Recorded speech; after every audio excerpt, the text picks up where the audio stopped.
Compton until I was about in 7th grade, I think. Yeah, I started going to church in Compton with one of my mom's friends.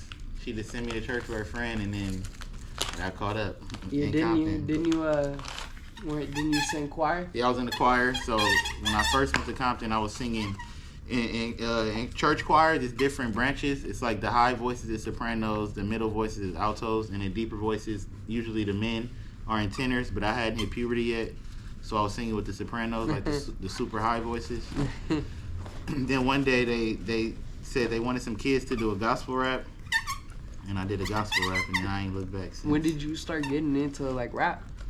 When I started hanging out outside of church, I fell in love with music in church. But then, obviously, I think the content of the music changes once life changed. I started being outside more, so started rapping about the stuff I was going through, which was a switch from gospel.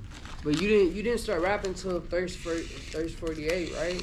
Nah. That's when I started getting notoriety. I started rapping. I think 13. 13 years old, started rapping. When did you first start dropping songs, though?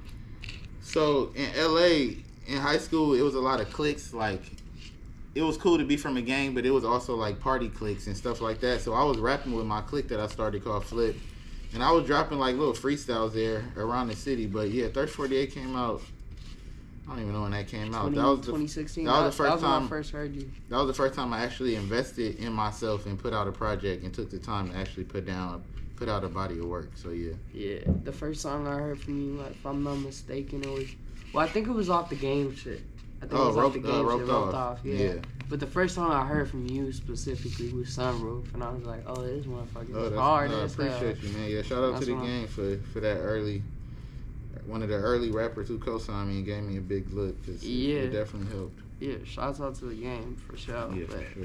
So from Thirst 48 to until you dropped Everything Is For Sale, what happened between that time stamp? Like, between Thirst 48, really just growing up. Let me see, how old was my kid at that time? My kid was probably 5 or 6. So Thirst 48 was around the time I first even got a touch of a little bit of money.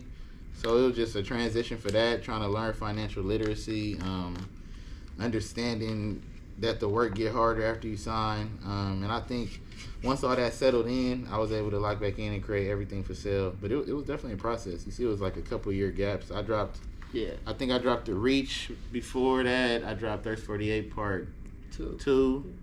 Yeah, and so, just growing, trying to see what works, learning myself as an artist, as a human.